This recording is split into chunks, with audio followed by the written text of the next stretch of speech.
हाय हाय अली अकबर कहती जिए माँ को बड़ी मैया से लिपट कर हाय हाय अली अकबर हाय हाय अली अकबर अरमान तो पहनाऊंगी पोशाक शानी अफसोस के राज़ाई न तुझे को ये जवानी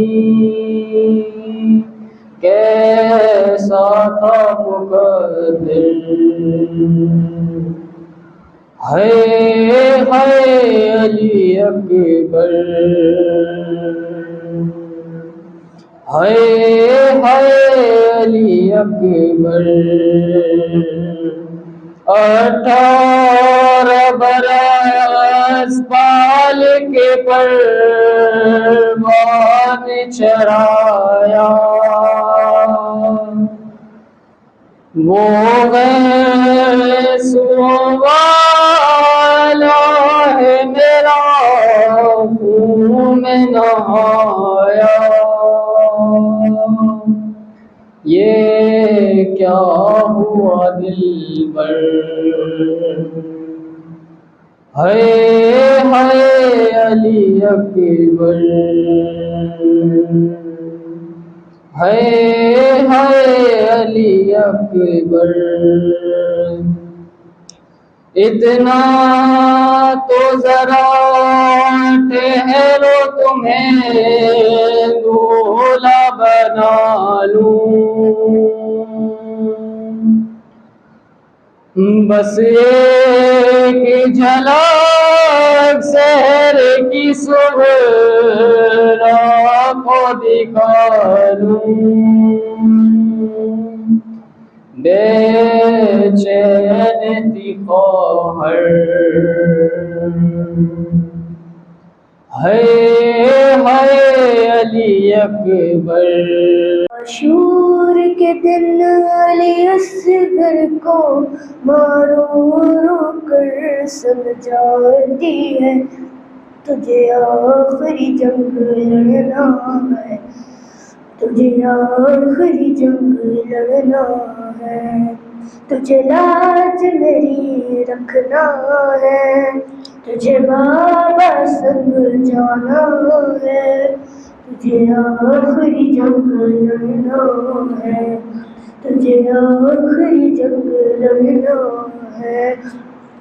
तू माँ का लाज दुलारा है, तू सबकी आँख का तारा है, तू माँ का राज दुलारा है, तू सबकी आँख का तारा है। तू शेर खुदा का पोता, तेरा नाम अली है बेटा, तुझे आखिरी जंग लड़ना है, तुझे आखिरी जंग लड़ना है। आशूर के दिन अली असगर को मारो रो कर समझाती है, तुझे आखिरी जंग लड़ना है।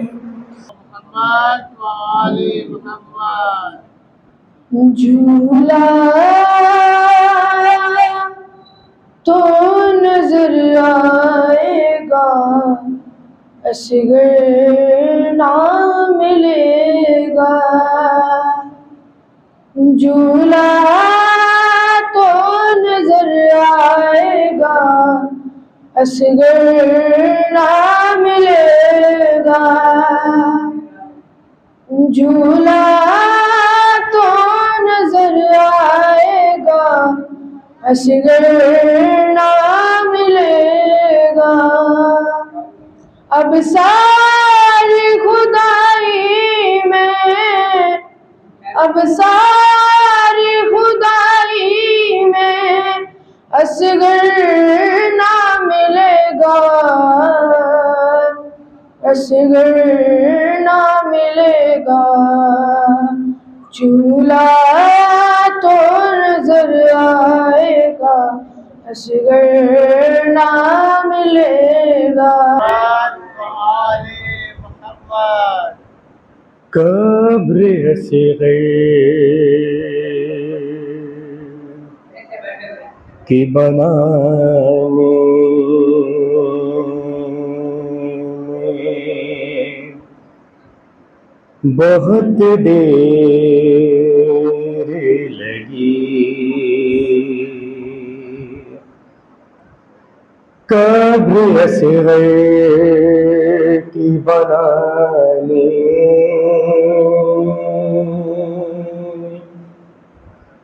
बहुत देर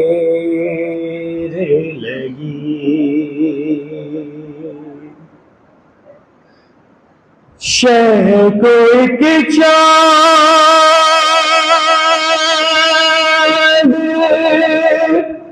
छुपाने में बहुत देर लगी।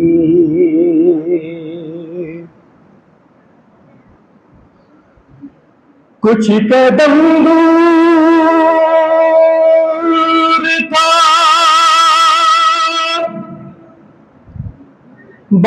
बाजार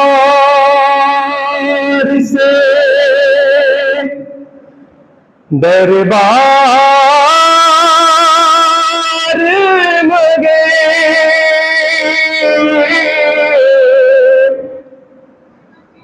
कुछ कदम दूर था बाजार से दरबार लगे। फिर भी शहज़ादी को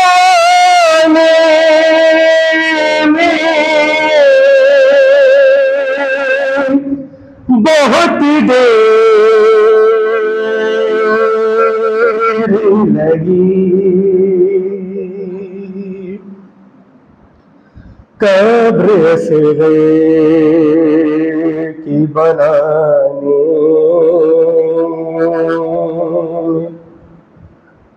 बहुत देर लगी।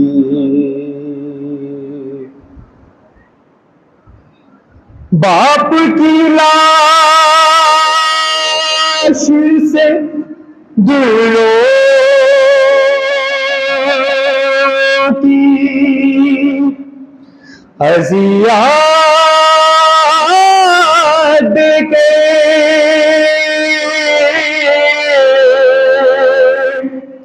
बाप की लाश से दिलों की अज़ियत के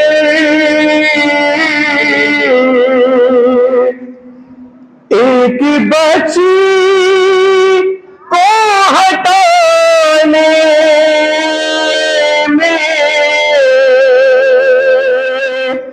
बहुत देर लगी। कब्र असग़र की बनाने बहुत देर लगी। बरमौल वाले में मसलवात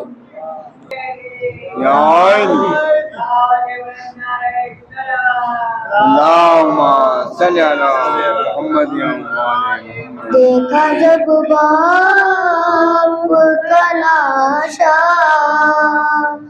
तो सकीना रोई। देखा जब बाप का लाशा तो सकीना रोई। शिमरे ने जो दुर्रा तो सकीना रोई।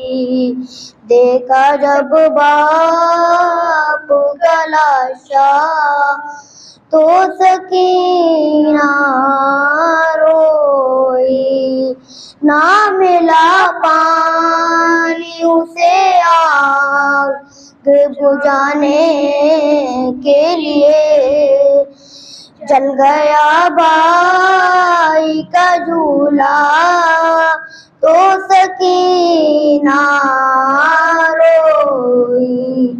देखा जब बाप का लाशा तो सकीना रोई। पर मोहम्मद वाले मोहम्मद सलाम। बिखरे हुए मोती हैं फिरोना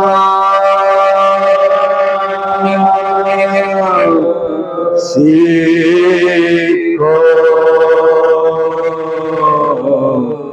बिखरे हुए मोती हैं फिरोना सीखो हुज़े में समंदर हुज़े में समंदर समोना सीखो बिखरे हुए मोती अगर चाहते हो दौलते कौन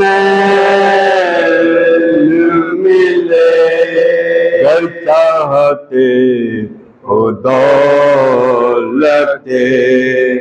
कौन मिले आकर गम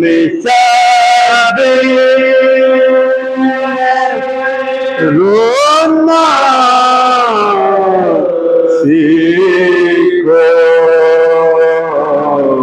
बिखरे हुए मोती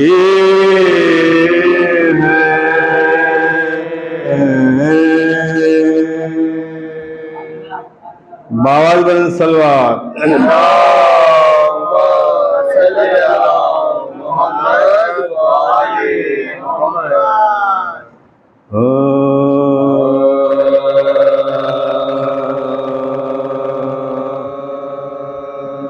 अपनी जन्नती को जरा और सजा ले रिज़वान अपनी जन्नत को जरा और सजा ले रिज़वान इससे बेहतर तो मेरे घर का अज़ाखाना अपनी जन्नत को और सजा ले रिज़वान इससे बेहतर तो मेरे घर का अज़ाखाना इज़्ज़त न कर तो मुझे फिरदौस में ले जाने की जिद न कर तो मुझे फिरदौस में ले जाने की रास्ता छोड़ मुझे रास्ता छोड़ मुझे करबो भला जाना है अपनी जन्नत को जरा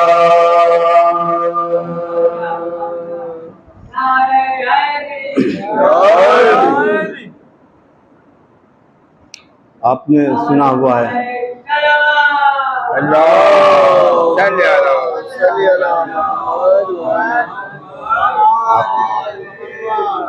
आपने सुना हुआ है कि दरे फातिमा पर दरे हैदर पर फरिश्ते आते थे कोई फ़कीर बनकर कोई सवाली बनकर तो उसको और कोई रोटियां भी लेके जाते थे उसके लिए 4 मिसरे शायर ने कहे मैं आपके सामने पेश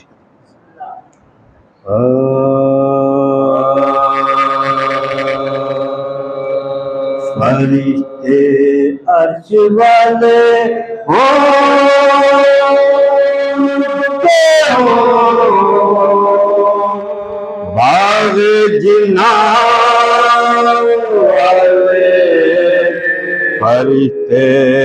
अर्श वाले होते हो भरे जिना वाले यहाँ वालों से नजरें क्या मिलाएंगे वहाँ वाले यहाँ वालों से नजरें क्या मिलाएंगे वहाँ वाले अदरे ज़हरा से ही लेकर गए हैं रोटियां किसे ज़हरा से ही लेकर गए हैं रोटियां गली वालों के टुकड़े पर तले हैं आसमान वाले ज़मीन वालों के टुकड़ों पर पड़े हैं आसमान वाले फरिश्ते अर्श वाले हो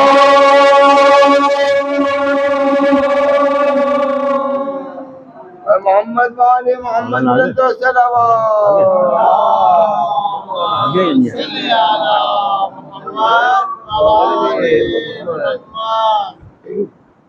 बारी दिगर सलवार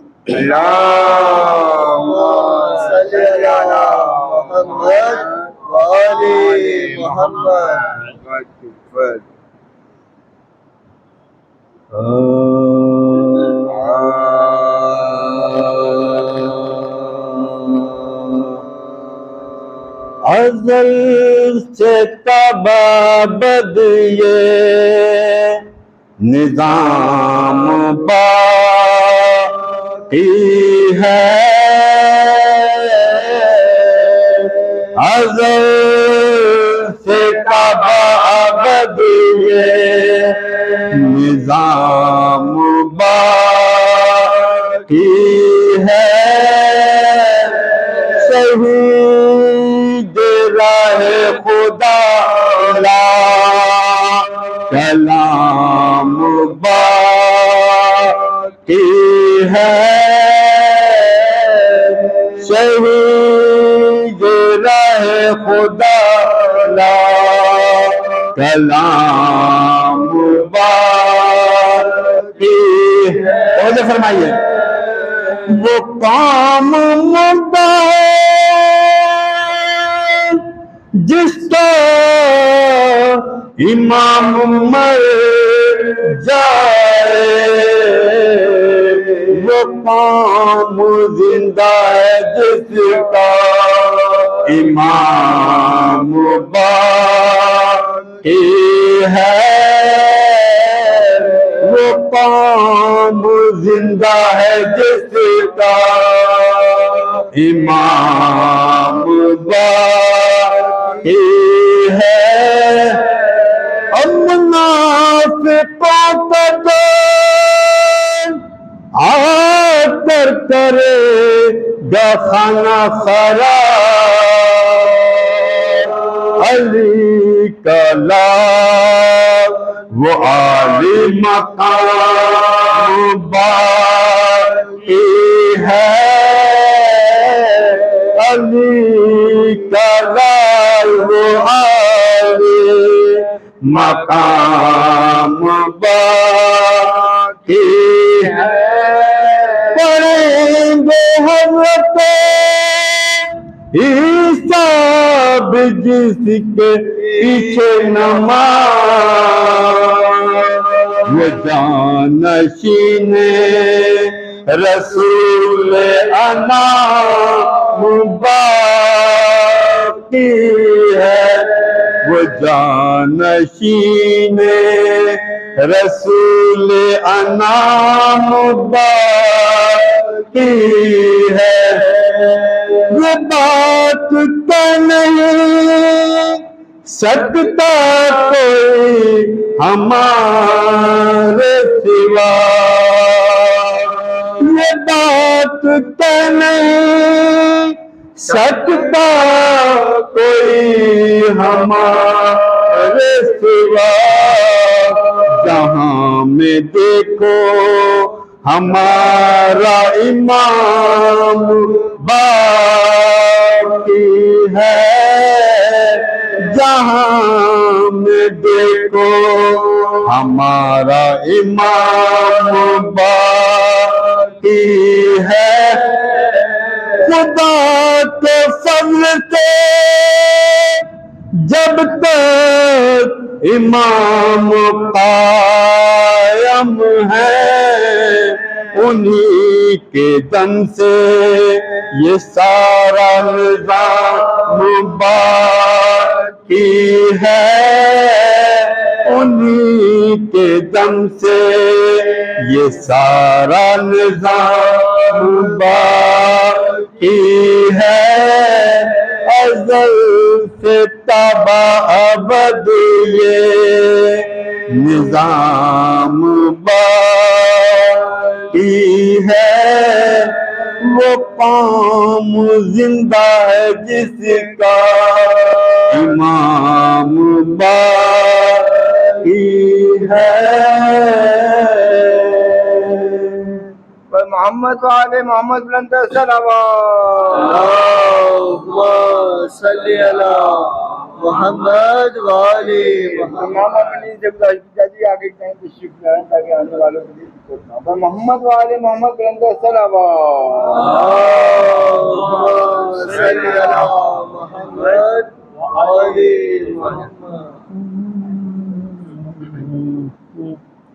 फातिहा।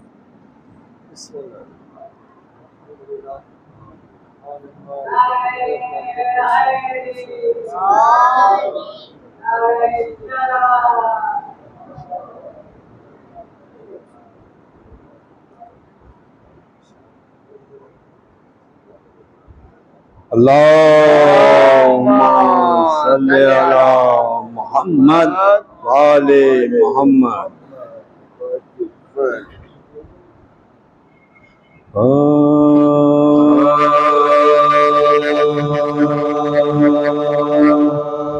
ढककर बादशाह जो अख्तर को ले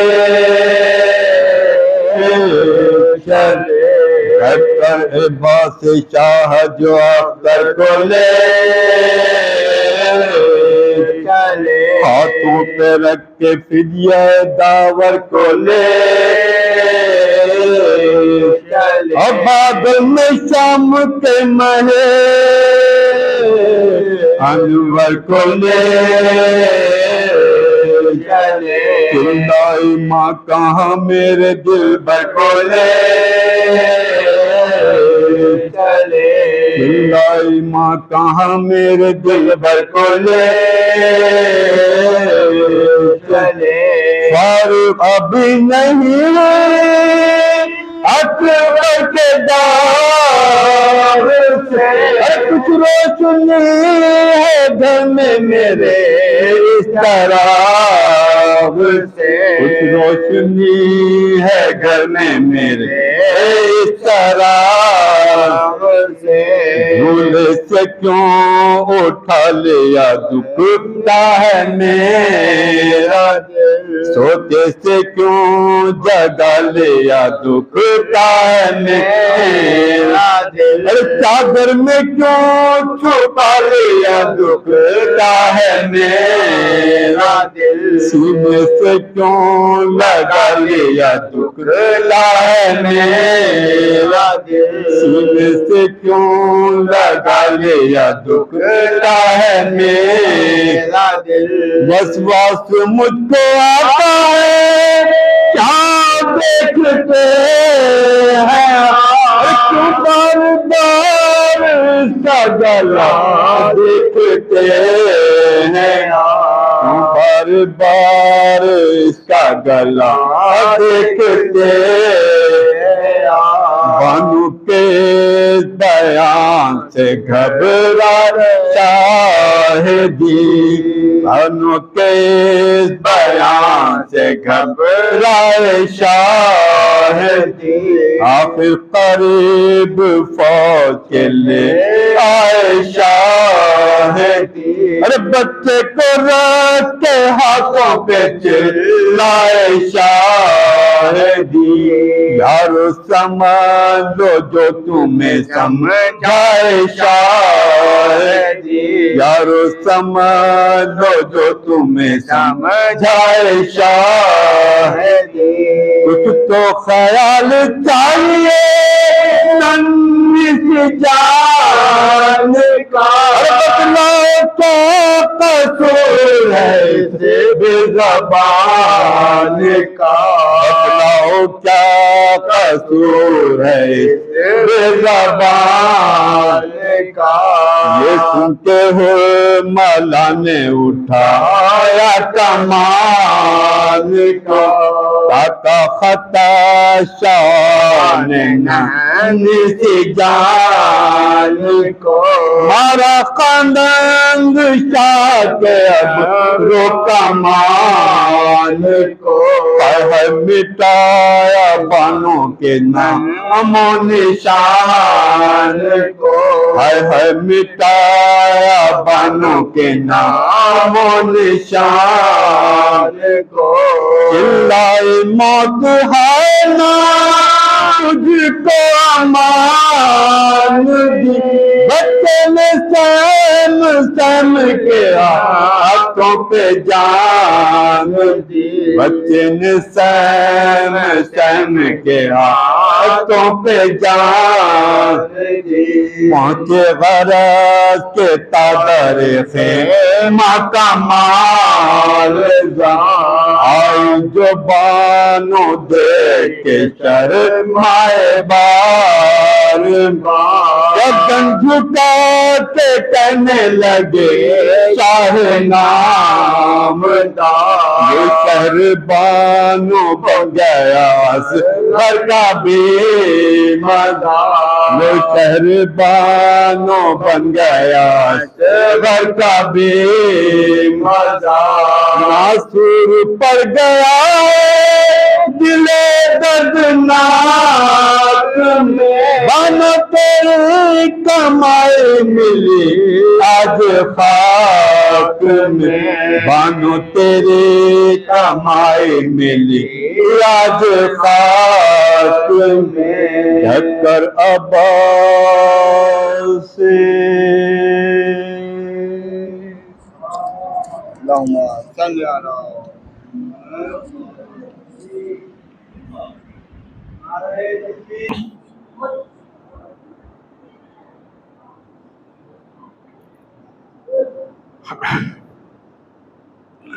औज़ु बिल्लाहि मिनश शैतानिर रजीम, बिस्मिल्लाहिर रहमानिर रहीम, अल्हम्दुलिल्लाहि रब्बिल आलमीन, सुम्मस्सलातु वस्सलामु अला सय्यदिना व नबिय्यिना व मौलाना बिल क़ासिम मुहम्मद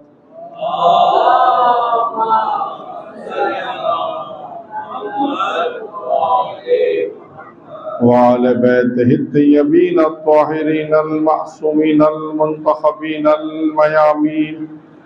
अम्मा बाद क़ाला सुब्हानहु व तआला फ़ी किताबिहिल करीम, बिस्मिल्लाहिर रहमानिर रहीम, इन्ना अलैना लल हुदा।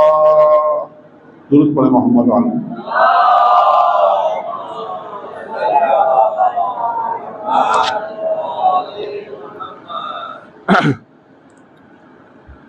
अज़ीज़ान गिरामी, इस आयत की ज़ेल में हमने अपनी गुफ्तगू शुरू की और हदीस क़ुद्सी आपके सामने शुरू की थी कि खुदावंद मुताल ने जनाब मूसा से कहा, मूसा हमने 6 चीज़ों को 6 चीज़ों के अंदर रखा। और हदीस का जो पहला हिस्सा था वो हमने रखा है। कहा मूसा हमने राहत और सुकून को जन्नत पे रखा है, लोग इसे दुनिया में तलाश करते हैं। तो जन्नत की जब बात आई थी तो गुफ्तगू हमने थोड़ी वसअत दे दी थी कि जन्नत में जाने का तरीका क्या है, कौन से वो अमाल हैं जो इंसान को जन्नत में पहुंचाते हैं, और गुफ्तगू आगे बढ़ी। आज दूसरा हदीस का दूसरा टुकड़ा कि खुदा कहता है मूसा हमने इल्म को कहाँ रखा है। देखिए इल्म की लोगों को बहुत तलाश है ना, इल्म की तलाश है।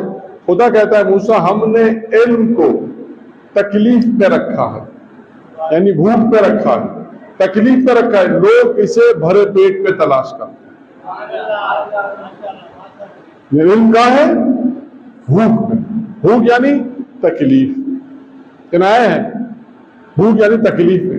अब इल्म के इंसान को इल्म हासिल करना, इल्म के मैंने अर्ज किया था सिर्फ आपके सामने इल्म के मुताबिक एक रवायत पेश करूंगा। वो भी रवायत है पैगंबर इस्लाम हज़रत मोहम्मद मुस्तफ़ा सल्लल्लाहु अलैहि वसल्लम की रवायत है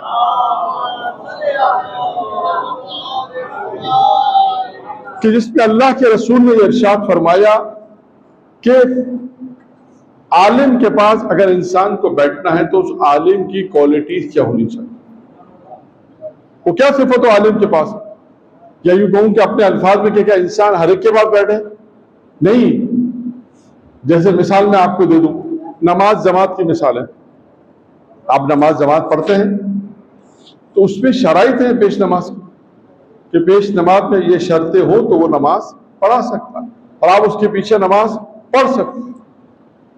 तो शराइत मुकम्मल होंगी तो आप काबिल इत्मीनान होगा तो आप नमाज पढ़ेंगे, यानी शराइत के साथ। ठीक है, इसी तरह पैगंबर ने फरमाया किसके बाद बैठना है, किस आलिम के बाद बैठना है, कहा जिसमें 5 सिफतें हों। पहली सिफत क्या बताई, कहा ऐसे आलिम के बाद बैठो जो तुम्हें शक से निकालकर यकीन की तरफ ले जाए। अब देखिए ऐसा ना हो कि खुदा ना खास्ता कोई आलिम खुद शक में तरदीद है, खुद उसे वसवसा ज्यादा होता है, शक में ज्यादा मुब्तला है, नहीं बल्कि तुम्हें शक से निकालकर यकीन की तरफ ले जाए। तौहीद। अब देखिए यकीन किस पर होगा, कुरान ने कहा ना युक़िनून, यकीन इंसान को यकीन। और यकीन क्या चीज है, अगर आप याद रखिए यकीन एक ऐसा इंसान का अमल है कि जो जाती होता है। यह नहीं होता कि मैं आपको अपना यकीन दे दूं, आप अपना यकीन किसी और को दे दें। आपको यकीन हुआ, देखिए ये यकीन बहुत जगह पे काम आता है। कहां पर, एक मिसाल में आपको दूं, आप वजू कर रहे हैं, कोई चीज आपके हाथ पर माने हो गई, इसे कहते हैं माने। माने दुरूद पढ़े मोहम्मद से।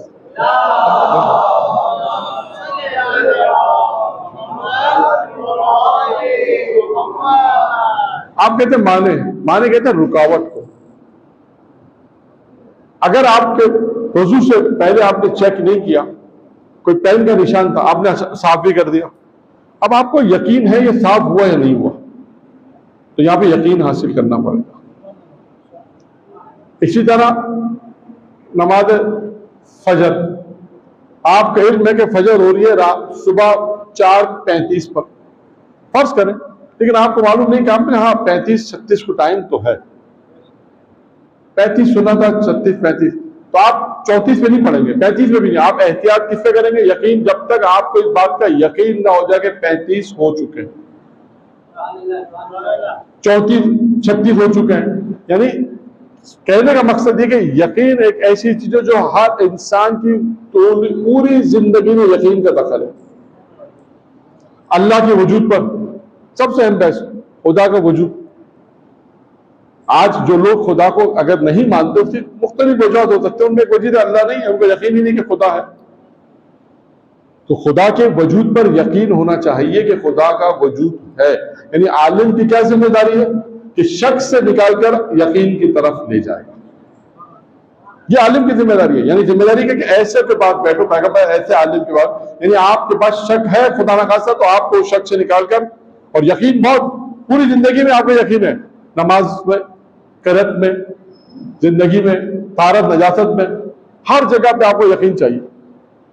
जब तक यकीन ना हो जाए, हर फिक्र में भी आएगा, अकाईद में, कलाम में भी आएगा, अकाईद में भी, अगर आपसे कोई पूछे खुदा है, आपने कहा नहीं मालूम नहीं खुदा है, तो आपकी फिर नमाज किसकी पढ़ रहे हैं? फिर रोजा क्यों रख रहे हैं जब आपको खुदा पे ही यकीन नहीं है? तो एक दलील में दलील अकली आपको शायद पिछले साल बयान की होगी, याद नहीं है, लेकिन मौजूद आए तो मैं बयान कर देता हूं। शेख मुफीद का गालिबन वाकया है, तकरीबन 1000 साल पुराना, कि शेख मुफीद बगदाद में थे।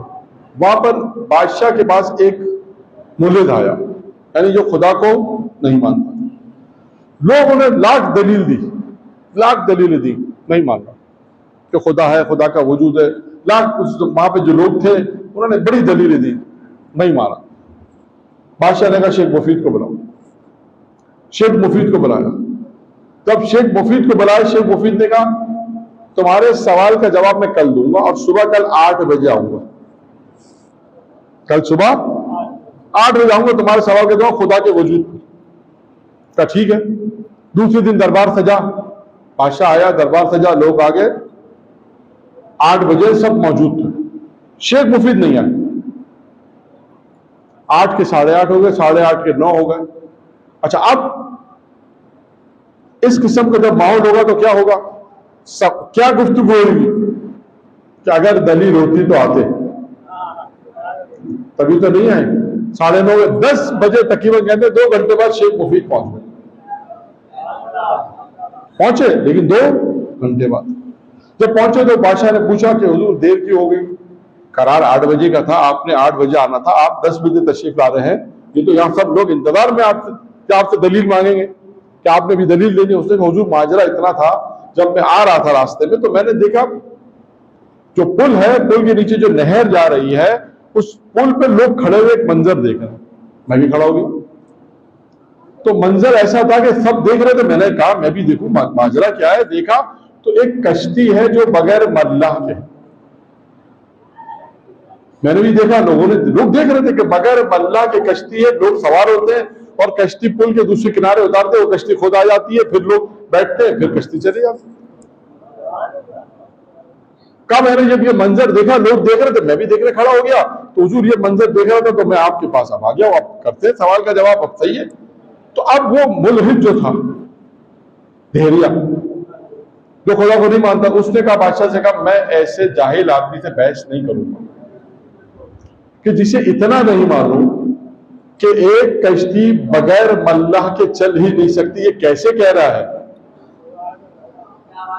ये कैसे कह रहा है कि कश्ती थी, लोग सवार हो रहे थे, दूसरे मकाम पे उतार रहे थे, फिर कश्ती खुद ही आ रही थी, फिर लोग सवार हो रहे थे, ये हो नहीं सकता। तो शेख मुफीद ने जवाब दिया, सुनिएगा बस। शेख मुफीद ने क्या कहा? शेख मुफीद ने कहा कि भाई इतनी सी बात तो नहीं समझ में नहीं आ रही कि एक कश्ती बगैर मल्लाह के नहीं चलती, इतनी बड़ी कायनात बगैर खुदा के कैसे चल सकती है? नारे तकबीर, नारे रिसालत, नारे हैदरी, इमाम ज़माना अलैहिस्सलाम बुलंद सलवात।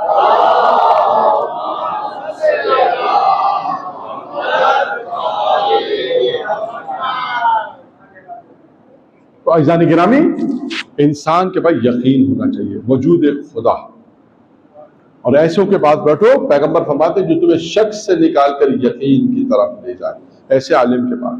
नंबर 1। नंबर 2 का ऐसे आलिम के पास बैठो जो तुम्हें रिया से निकालकर इखलास की तरफ ले जाए, खुलूस की तरफ ले जाए। रियाकारी नहीं, दिखावा नहीं, किसी के लिए काम नहीं। रियाकारी किसे कहते हैं? पहले रिया को समझना है, फिर इखलास को समझना है। रिया दिखावा, किसी के लिए अमल करना, बहुत आम लफ्ज है, बहुत मारूफ चीज है। यानी अल्लाह को क्या पसंद है? अल्लाह के लिए अमल पसंद। ये याद रखिएगा, अल्लाह ये नहीं चाहता कि लोग आप कोई अमल करें, किसी के लिए अमल करें। मफ़हूम में रवायत बयान कर दूं। रवायत अमीरुल मोमिनीन अली इब्न अबी तालिब अलैहिस्सलातु वस्सलाम,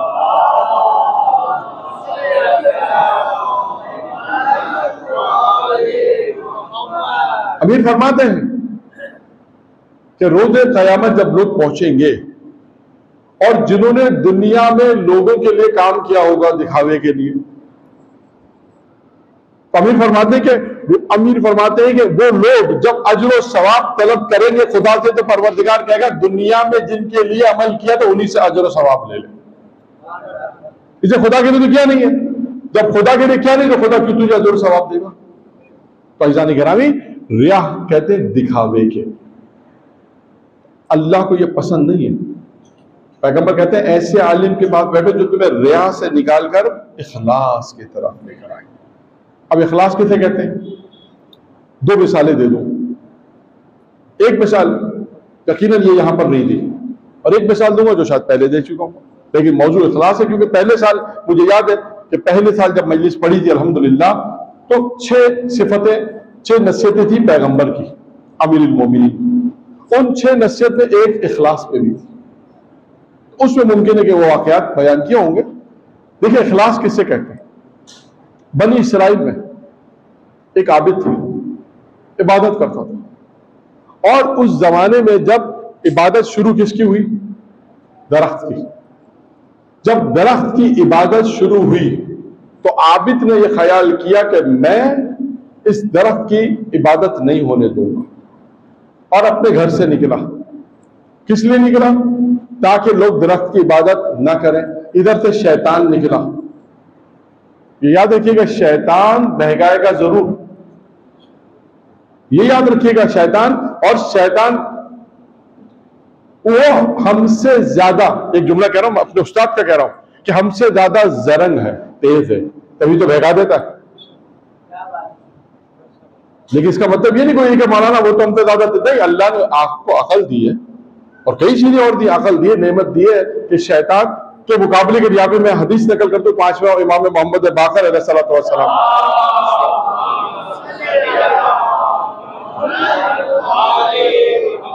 पांचवें इमाम से पूछा गया, मौला शैतान को अल्लाह ने हर तरफ से रास्ता दे रखा है, दाएं से आएगा, बाएं से आएगा, आगे से, पीछे से, मोमिन को क्या दिया? मोमिन कैसे उससे मुकाबला करेगा? तो पांचवें इमाम ने कहा अल्लाह ने उसे अकल दी है जिसकी वजह से उस शैतान का मुकाबला कर सकता। कोई जाने के ना भी ये अकल है। अब वो शैतान चला, इधर से आबिद चला। शैतान हमेशा चाहेगा खुदा की इबादत ना हो, माशरे में गुनाह हो, मोमिन चाहेगा गुनाह ना हो। अब शैतान ने इस आदमी, इस आबिद को रोका। आबिद को नहीं मालूम ये शैतान है, और दोनों में ये गुफ्तगू हुई कि तुम उस दरख्त को नहीं काटोगे। आबिद के पास कुराड़ी थी, शैतान चला, दोनों में जंग हुई। जंग का नतीजा क्या हुआ? जंग का नतीजा ये हो गया, आबिद उस शैतान पर हावी हो गया, चाहता है कि उसे मारे। शैतान ने कहा रुक जाओ, उसे तो नहीं मालूम शैतान है, कहा रुक जाओ। कहा क्यों? कहा मैं तुम्हें 2 दीनार दूंगा, तुम्हारी जरूरत 2 दीनार है ना, रोज मुझसे ले लेना। अब देखिए इंसान का ईमान माल पे सबसे पहले डगमगाता, माल, दौलत, इज्जत, शोहरत, बहुत सारी चीजें जहां पर इंसान का ईमान डगमगाता। आप इसने सोचा 2 दिनार जो मेरी रोज की जरूरत है, मुझे बड़ी मेहनत करनी पड़ती है, तो मुफ्त में 2 दिनार मिल जाएंगे तो मुफ्त में काम भी सारा हो जाएगा, जरूरत नहीं है, चलो दरख्त नहीं काटते, क्या फर्क पड़ता है दरख्त का। उसने कहा ठीक है। अब ये जानता नहीं कि शैतान है, कहा तुम्हें रोजाना तुम्हारे 2 दिनार तुम्हें मिल जाएंगे। कहा ठीक है। शैतान, आबिद ने शैतान को छोड़ दिया और अपने अपने रास्ते पर। अब उसको रोज 2 दीनार मिल जाते थे, उसका रूटीन था, 2 दीनार तकिए के नीचे से मिल जाते थे। एक अरसा जब गुजरा, जब दीनार नहीं मिले, शैतान फिर आया। आबिद ने फिर कुराड़ी उठाई, क्या फिर दरख्त को काटूंगा, इधर से शैतान फिर चला। जब दोनों चले फिर दोनों का मुकाबला हुआ। अब क्या हुआ मुकाबले में? अब शैतान इस पर हावी आ गया, शैतान इस पर हावी आ गया। कहा मैं तुम्हें जान से मार दूंगा। उसने मुझे जान से मत मारो, मैं दरख्त नहीं काटता, लेकिन सिर्फ इतना बता दो क्या वजह थी कि पहले मैं तुम पर हावी हुआ, अब तुम मुझ पर हावी हो गए, बस ये बता दो। अब देखिए शैतान के लिए जुमला अक्सर लोग निकल करते हैं, मारिफत की बात करता है, ये भी मैं आपको बता दूं। इस पर भी लोगों का एतराज होता है। एतराज नहीं होना चाहिए। क्यों एतराज नहीं होना चाहिए? इसलिए कि वो जानता है। आयतुल्लाह दस्ते गैब ने अपनी किताब में एक वाकया लिखा है, आपको इस बात से वाकिफ हो जाएगा। जुमला मैं कह रहा हूं ना, मारिफत शैतान रखता है। क्या वाकया लिखा है, इस बात आपको रोक के बयान कर रहा हूं। फिरौन अपने दरबार में बैठा हुआ था, दक्कुल बापू। फिरौन ने कहा कौन? दरवाजे के पीछे आवाज आई, कैसा खुदा है कि पूछ रहा है कौन? कैसा खुदा है कि पूछ रहा है कौन? दरवाजा खोला, अंदर आया, देखा फिरौन परेशान है। पूछा शैतान ने, क्यों परेशान है? कहा परेशान इसलिए हूं कि मैं तो खुदाई का दावा किया है, लोगों ने अंगूर दे दिया, शराब बना लो, मुझे तो शराब बनाना आती नहीं, क्या करूं, परेशान हूं।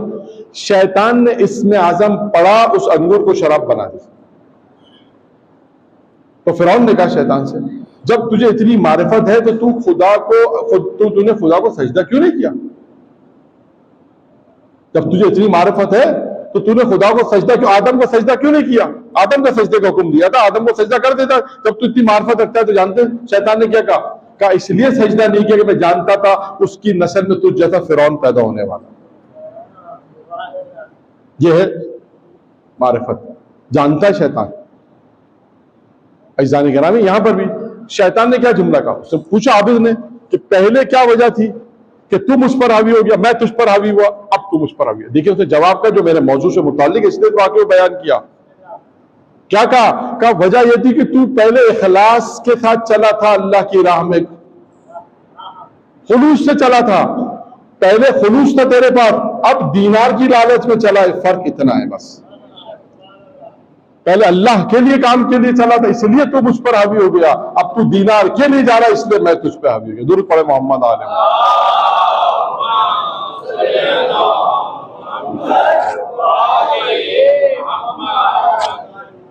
तो अज़ीज़ान गिरामी, ये इखलास है कि इंसान अगर इखलास से भी अगर काम को अंजाम दे तो इंसान को कामयाबी मिलती है। ऐसे आलिम के पास बैठो जो तुम्हें इखलास की तालीम दे, ऐसों के पास बैठो जो तुम्हें रिया से निकाले, दिखावे से निकालकर इखलास किसे कहते हैं?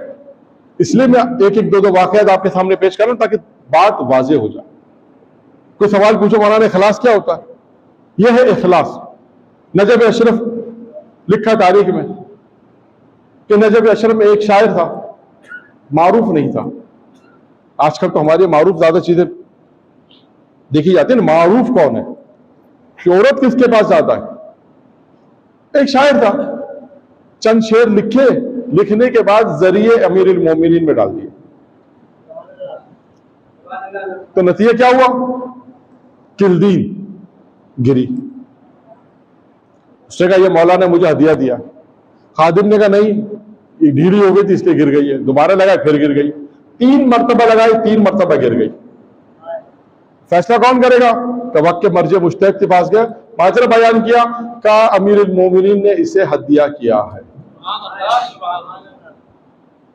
अब ये बात पूरे नजफ अशरफ में फैल गई कि एक शायर था जो चंद कलाम लिखा, चंद शेर लिखे, लिखने के बाद डाल दिए, अली ने उसे किल दी। अब होगा क्या? हुआ ये कि पूरे शहर के अंदर ये बात मशहूर हो गई, अब बड़े से बड़ा शायर आ रहा है और दीवान लिख रहा है, अशार लिख लिख के जरी में डालना है। किल्दीन तो क्या, एक बल्ब भी नहीं गिरा।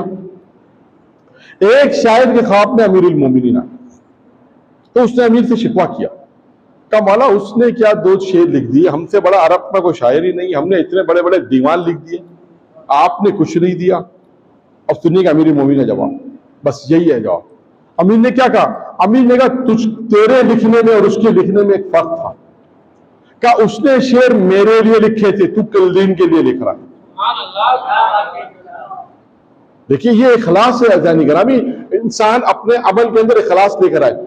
सूरह स्वाद में शैतान की जो गुफ्तगू है, शैतान ने देखिए किस चीज पे शिकस्त खाई है। क्या कहा है परवरदिगार से कि मैं तेरे सारे बंदों को बहकाऊंगा मगर वो बंदे जो मुखलिस हैं, जिन्हें इखलास दिया गया है, वो मेरे बहकाए में नहीं आ सकते। यानी शैतान ने जो शिकस्त खाई वो इखलास के ऊपर खाई। तभी तो इतना आसान नहीं होता। आप कोई अमल करें, कोई काम आप करें, कोई दूसरा, जिसे आज के इस्लाम में कहूं कोई दूसरा कैश करा दे, आप क्या कहते हैं नहीं ऐसा नहीं हो सकता, लेकिन अल्लाह के लिए होगा तो आपको ये डर नहीं होगा। जैसे बहलोल गुजर रहे थे, हारून मस्जिद बना रहा था, हारून था बादशाह, मस्जिद बना रहा था, तो बहलोल ने क्या कहा, इस पे मेरा नाम लिख दो। क्या नहीं, नाम तो मेरा ही आएगा। बहलोल ने लिख दो मेरा नाम, का नहीं। बहलोल ने कहा तो मेरा नाम लिखा नहीं, कहा फरिश्ते गलतियां नहीं करते, फरिश्तों को सब पता है तुमने बनाया, कहा नहीं नाम तो मेरा ही आएगा। क्या मतलब था? इखलास, ये इखलास अज़ीज़ान गिरामी जो कहा कि इखलास हासिल करो। कुरान मजीद में कई मकामात पर मासूम अलैहिस्सलाम ने कहा अपनी जिंदगी में इखलास पैदा करो, दिखावा नहीं हो। इंसान आज अपनी पूरी जिंदगी में देखे अल्लाह के लिए कितना काम अंजाम देता है, मौला के लिए कितना अंजाम दे रहा है और दिखावे के लिए कितना कर रहा है। आप कहेंगे मौलाना पढ़ना बहुत आसान है, सुनना उससे ज्यादा आसान है। मैं मना नहीं करता इस बात को, लेकिन इंसान अपनी जिंदगी में जब ये आदत डालेगा कि मेरा काम सिर्फ अल्लाह के लिए होता है, फिर मुश्किल हल हो जाएगी। चाहे कोई देखे ना देखे, कोई सवाब कोई दे कुछ दे ना दे, जब अल्लाह के लिए तो अल्लाह उसका अजर और सवाब दे। तो ऐसे आलिम के पास बैठो जो तुम्हें रिया से निकाल के इखलास करा। फिर फरमाया पैगंबर ने तीसरी सिफत आलिम की, ऐसे आलिम के पास बैठो जो तुम्हें गुरूर से निकाल के इनकिसारी और तवाज़ु की तरफ ले। देखिए गुरूर तकब्बुर जानते सब जानते, गुरूर अपने आप को बड़ा समझना, गुरूर तकब्बुर से इंसान को निकाले। अगर कहीं हम देखें किसी गुरूर है तो इंसान उसको अमर मारूफ करे, समझाए कि ये गुरूर सही नहीं है, अल्लाह को गुरूर पसंद नहीं। पैगंबर फरमाते हैं ऐसे को पास बैठो जो तुम्हें गुरूर से निकाल कर इनकिसारी और तवाज़ु। अब इनकिसारी तवाज़ु किसे कहते हैं? शेख अब्बास कुम्मी, दुरूद पढ़े मोहम्मद आले मोहम्मद।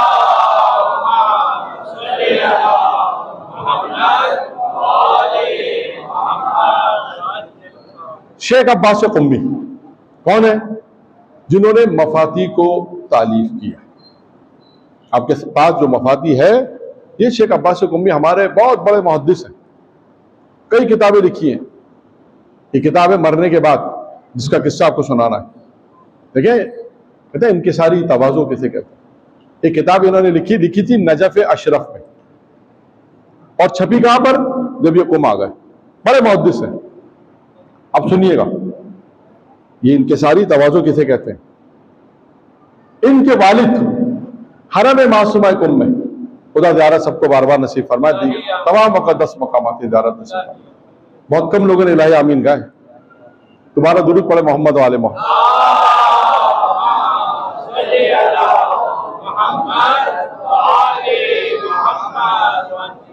तो अज़ीज़ान गिरामी शेख अब्बास कुम्मी के वालिद रोज जाते थे हरम में, वहां देखते कि एक आलिम दीन तकरीर करता है, तकरीर जो कर रहा है उसके हाथ में किताब है और किताब देखकर वो मजलिस पढ़ता है, जरा दर्स दे रहा। शेख अब्बास कुम्मी के वालिद आए, आने के बाद क्या कहते हैं अपने बेटे से, और ये किताब किसकी लिखी है? शेख अब्बास कुम्मी की लिखी। यह ध्यान में रखिएगा। आप सोचिए आपने कोई किताब लिखी, आपकी किताब से कोई दर्स दे रहा हो और कोई आपके बाद आकर क्या कहे, सुनिएगा। शेख अब्बास कुम्मी के वालिद आए, उनसे कहने लगे सारा दिन घर में रहते हो, कुछ क्या करो, वो देखो आलिम कितना अच्छा दर्स दे रहा है। अब आप सोचिए आप होते तो क्या कहते। शेख अब्बास कुम्मी ने लिखा बात होने कि अल्लाह ने जो इज्जत और मकाम दिया उसकी कुछ वजूहात होती है। ये मफाती आप देखिए, जहां पर कुरान होगा वहां मफाती जरूर होगा, और कुछ लोग हैं जो सारा साल पढ़ते हैं मफाती। आप देखिएगा जहां आपको कुरान मिलेगा वहां मफाती मिलेगी, चाहे नजरुल बलागा ना मिले, चाहे सहीफे सज्जादिया ना मिले कुछ घर में, लेकिन मफाती जरूर मिलेगी। तब ऐसा काम किया है कि हर घर के अंदर मफाती है। यानी गिरामी अब शेख अब्बास कुम्मी के वालिद ने क्या कहा कि तुम भी कुछ क्या करो। मैंने कहा आप और हम होते तो क्या कहते। इसके मिसाल में दुनिया भी मिसाल दे दूं। आपने किसी को ट्यूशन पढ़ाया, उसको टॉप कर दिया, आपको आके को खबर दे कि फला तालिब इल्म ने टॉप किया, तो आप क्या कहेंगे? अरे भाई बहुत निकम्मा था, भाई मुश्किल से तो हमने पढ़ाया है, कहां आता कुछ नहीं था, माँ बाप ने हमारे हवाले कर दिया था, बहुत मुश्किलों से मेहनत कराई तो वो वहां तक पहुंचे, सारी हमारी मेहनत है। किसी को आपने कारोबार कराया, कारोबार चमक गया, इलाके का बड़ा बिजनेसमैन बन गया, आपको इत्तला दी किसी ने, आप क्या कहेंगे? अरे कुछ भी पैसे नहीं थे, हमने दिए, इफ्तिताह तो हमने की है। यानी मतलब क्या कि हम किसी की तरक्की को बर्दाश्त नहीं करते। हमारे अंदर इतना तहम्मुल नहीं है कि हम किसी की तरक्की को बर्दाश्त करें। यह तहम्मुल रखना बहुत अहम है। शेख अब्बास कुम्मी ने देखिए क्या तहम्मुल रखा। कह देते, अगर कह देते कि अपने वालिद से कह देते कि मेरी किताब लिखी हुई किताब से पढ़ रहा है, कौन सा तीर मार रहा है, कौन सा इतना बड़ा काम कर रहा है, किताब मैंने लिखी है, तो क्या होता? कुछ बाप की निगाह में बेटे की इज्जत बढ़ जाती, उस आलिम की इज्जत कम हो जाती। शेख अब्बास कुम्मी के बारे में लिखा, उन्होंने ये तहम्मुल किया, इसे कहते हैं इनकिसारी, तवाज़ो किया। नहीं कहा वो किताब मेरी लिखी हुई है, तहम्मुल किया, बाप ने ताने दिए, ताने सुन लिए। तो बात अहले इल्म ने लिखा है कि ये इनकिसारी, तवाज़ो, ये तहम्मुल था शेख अब्बास कुम्मी का, जो आज इतना मर्तबा शेख अब्बास कुम्मी को मिला। ये अपने खानदानों में, रिश्तेदारों में देखिए, तमाम चीजें आपको नजर आएंगी। तो ऐसे के पास बैठो जो तुम्हें, पैगंबर फरमाते हैं, ऐसे आलिम के पास बैठो जो तुम्हें गुरूर से निकाल कर इनकिसारी की तरफ लेकर आए। उसके बाद पैगंबर ने फरमाया, ऐसे आलिम के पास बैठो जो तुम्हें दुश्मनी से निकाल कर मोहब्बत की तरफ ले जाए, जो खैर ख्वाही की तरफ ले जाए। खुदा ना खासा ऐसा नहीं कि जो दुश्मनी प्रमोट करे दुश्मनी को, नहीं, बल्कि ऐसे आलिम के पास बैठो। 5 सिफतें, चौथी सिफत ये, ऐसे आलिम के पास बैठो जो दोस्ती और मोहब्बत की तरफ ले जाए, दुश्मनी से निकाल कर। और 5वीं सिफत पैगंबर ने क्या बयान की कि ऐसे आलिम के पास बैठो कि जो तुम्हें रग़बत दुनिया से निकालकर रग़बत आखिरत की तरफ ले जाए। ये है वो 5 सिफतें जो आलिम के अंदर होनी चाहिए। कौन कह रहा है? पैगंबर इस्लाम कह रहे हैं कि ऐसे आलिम के पास बैठो। इज़ानी गिरामी, तो इंसान, ये सिफतें वो हैं कि जो दुनिया से निकालकर तुम्हें आखिरत की तरफ ले जाए, रग़बत आखिरत दिलाए। मैंने कल अर्ज़ किया था, दुनिया और आखिरत की गुफ्तगू बहुत है, बस इस रवायत को मुकम्मल किया। और उस हदीस को, एक और जुमला, उस हदीस को भी आज मुकम्मल कर दूं, हदीस कुस्सी को, कि जिसमें क्या कहा खुदा ने मूसा से? मूसा, हमने इल्म को कहां रखा है? तकलीफ में। लोग कहां ढूंढते हैं? लोग इल्म को ढूंढते हैं भरे पेट पर, सीढ़ी पर। हमने रखा है तकलीफ में, यानी भूख। कहा मूसा, हमने इज्जत को कहां रखा है? कहा मूसा, हमने इज्जत को नमाज शब में रखा है, लोग इसे सलातीन के दरबार में ढूंढते हैं। अब मैं रवायत रिपीट कर दूं। नंबर 1, खुदा कहता है मूसा, हमने सुकून और राहत को रखा जन्नत में, लोग उसे दुनिया में ढूंढते हैं। हमने इल्म को रखा भूख में, लोग उसे भरे पेट पे तलाश करते हैं।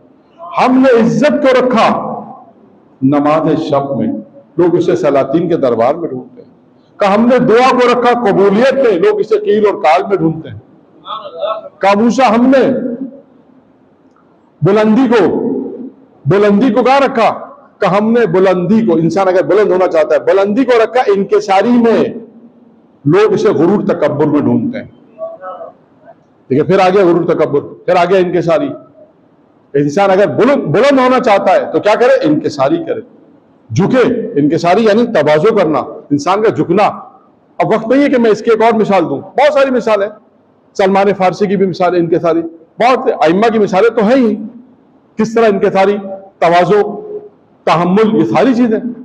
अब आइए ये रिवायत मुकम्मल कर दूं। और 5वीं और आखिरी चीज, 6ठी और आखिरी चीज क्या फरमाई? खुदा ने कहा मूसा, हमने तवानगरी कहते हैं बेनियाजी, हमने बेनियाजी को कनात पे रखा है, लोग इसे कसरत दौलत में ढूंढते हैं। ये है 6 चीजें।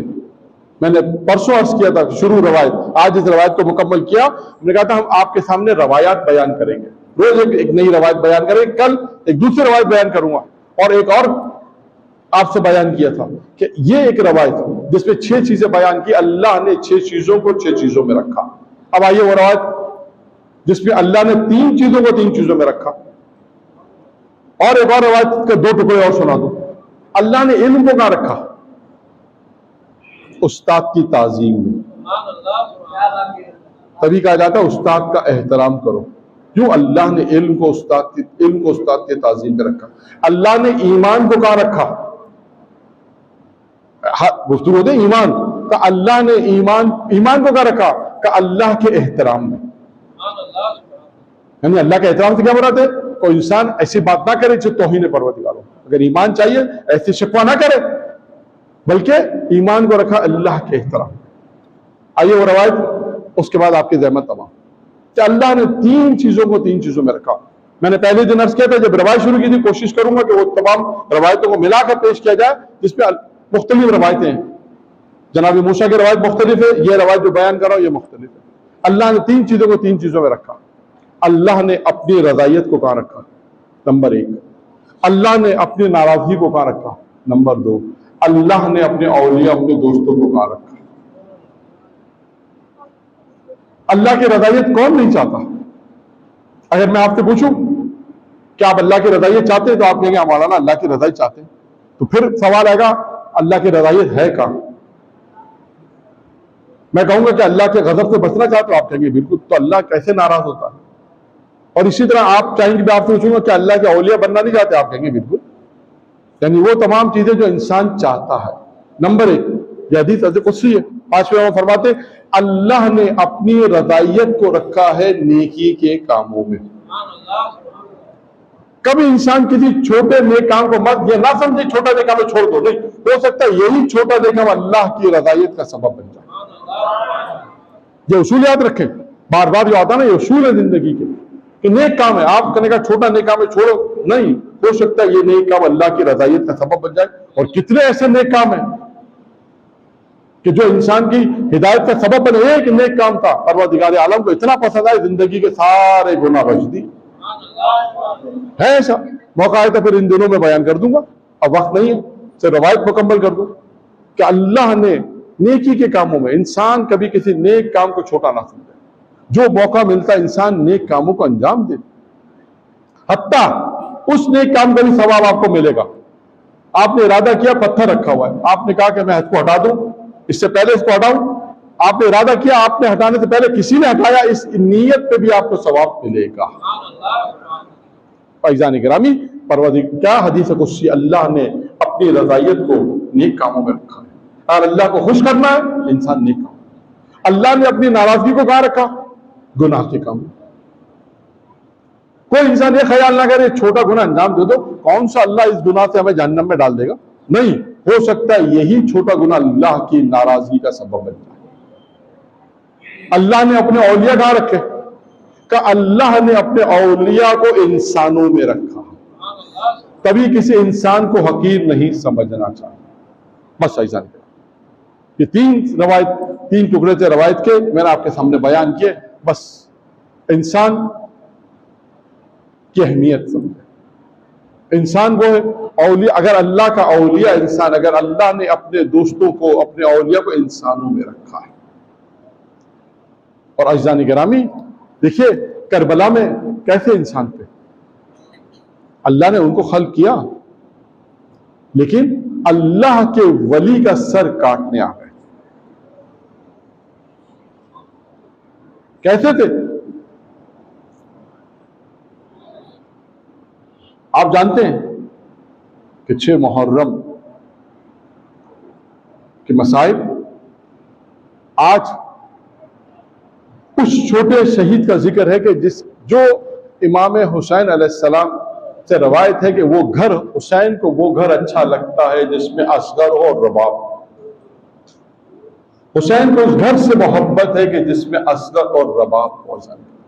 कितनी मोहब्बत थी असगर से। और हाँ, मेरा मौला 6 महीने के लिए असगर को लेकर जब करबला पहुंचा है, हाँ, कौन बाप होगा, लेकिन हुक्म खुदा है, नाना के दीन को बचाना है, तो सारी कुर्बानियां दी। कासिम का लाशा पामाल हुआ, अकबर की बर्छी लगी, अहले मिंबर बयान करते हैं, अब्बास के बाजू कलम हुए, तो वहां पर अली असगर के 6 माह के बच्चे को तीर गले में लगा। ये असगर मदीने में रबाब के आगोश से नहीं आ रहे थे। हुसैन ने ना मालूम किया जुमला का, अहले मिंबर कहते हैं कि एक जुमला कहा हुसैन, हुसैन ने जो जुमला का, असगर एक मर्तबा हुसैन के आगोश में आए, आने के बाद जब उसके बाद करबला में शायद ये पता चला कि वो जुमला क्या था। अहले मिंबर बयान करते हैं, जब मेरे मौला ने कहा अरबाब अज़ा, करबला के मैदान में कहा, लेकिन शब आशूर वो मंजर भी आपने दे। अहले मिंबर बयान करते हैं शब आशूर कि हुसैन जब तमाम बीवियों के खेमों में आए तो एक बीबी के खेमे में आए, क्या देखा कि झूले पे सर रख कर गिरिया कर। पूछा रबाब, क्या असगर दुनिया से रुखसत हो गया? का नहीं मौला। तो क्या गिरिया क्यों कर रही हो? का कल कुर्बानी का दिन है, हर बीवी कुर्बानी पेश करेगी, फातिमा ज़हरा के सामने सरखुर होगी। मेरा असगर तो इतना छोटा है कि घुटनियों के बल भी नहीं जा सकता। क्या कहा मेरे मौला आका ने?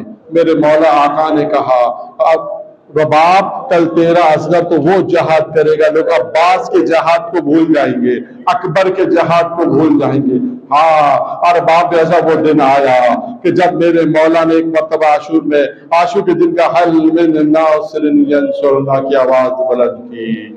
और बाब आजा एक मरतबा खेमे से जब रोने की आवाज आई, मेरा मौला खेमे के करीब आया, कहा ज़ैनब मैं अभी जिंदा हूं, ज़ैनब मैं अभी जिंदा हूं। खेमे से रोने की गिरिया की आवाज आ रही है।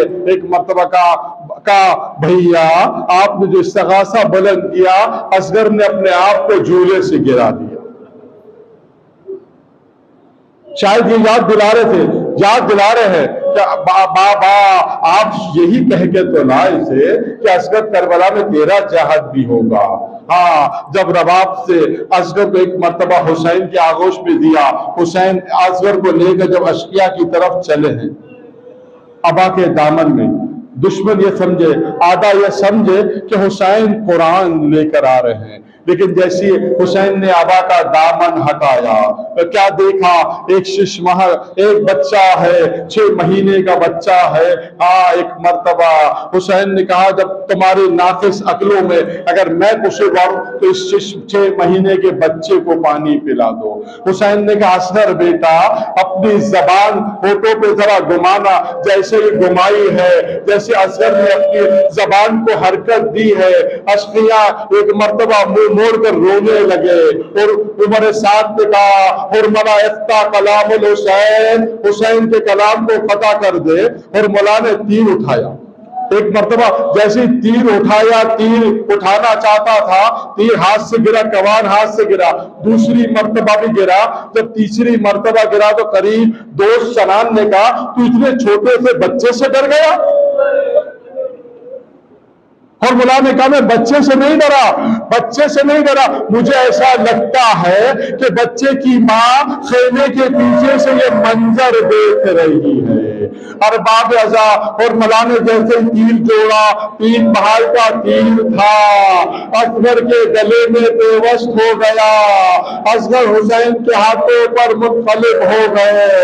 इधर असगर हुसैन असगर को लेकर जब खेमे की तरफ चले हैं, 7 कदम आगे गए, 7 कदम पीछे आए, और जब खेमे में दाखिल हुए हैं, ज़ैन सकीना ने कहा, बाबा भैया को पानी पिला लाए। अरे जैसे हुसैन ने अबा का दामन हटाया, क्या देखा, रबाब ने कहा, एक जुमला कहा, अरे क्या मालूम कि तुम जैसे बच्चे भी शहीद किए जाते हैं मातम हुसैन।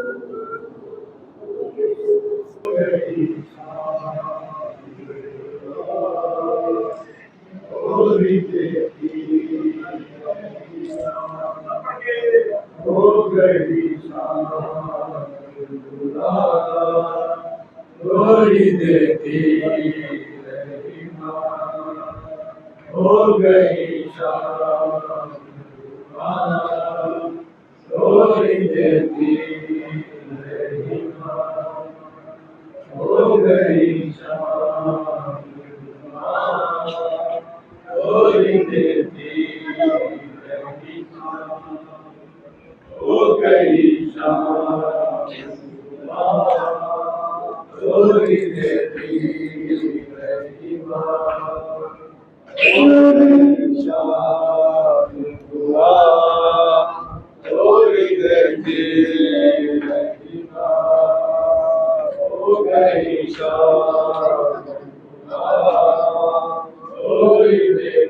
हो गई शाम दुआ छोड़ी देती रही माँ, हो गई शाम दुआ छोड़ी देती रही माँ, हो गई शाम दुआ छोड़ी देती रही माँ, हो गई शाम दुआ छोड़ी देती रही माँ, हो गई शाम, हो गई शाम दुआ छोड़ी देती रही माँ, हो गई शाम दुआ छोड़ी देती रही माँ, कांपते हाथों में सूखे हुए सागर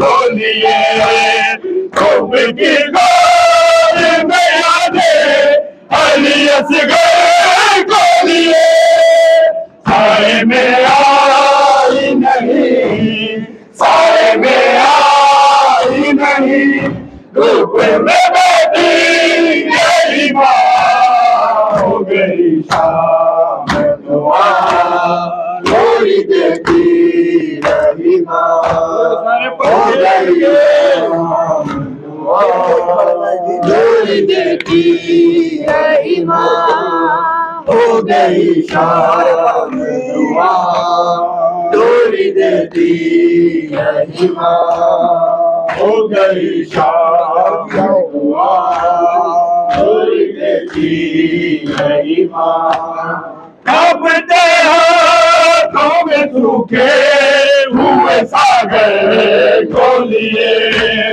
धूप की गोद में यादें अली असगर को लिए, साए में आई नहीं, साए में आई नहीं, धूप में बैठी रही माँ, हो गई शाम दुआ छोड़ी देती रही माँ, हो गई शाम दुआ छोड़ी देती रही माँ, हो गई शाम दुआ छोड़ी देती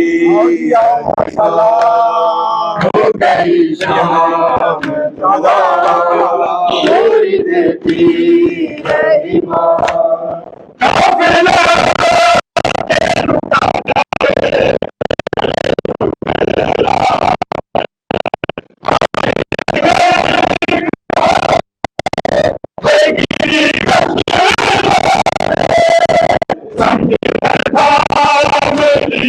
संगे दरदा में लिया, सर को पटकती रही माँ, हो गई शाम दुआ छोड़ी देती रही माँ, हो गई शाम दुआ छोड़ी देती रही माँ, हो गई शाम दुआ छोड़ी देती रही माँ, हो गई शाम दुआ छोड़ी देती रही माँ, झूला जलता ही रहा, झूला जलता ही रहा, झूले से लिपटी रही माँ, हो गई शाम दुआ छोड़ी देती रही माँ, हो गई शाम दुआ छोड़ी देती रही माँ, काफिला के रुका जब के धरे सुमेरा पड़े, आए असगर का गिरी गठिला संगे दरता में लिया, संगे दरता में लिया, सर को पटकती रही माँ, हो गई शाम दुआ छोड़ी देती रही माँ, हो गई शाम दुआ जोड़ी देती रही माँ, हो गई शाम दुआ जोड़ी देती रही माँ, हो गई शाम दुआ।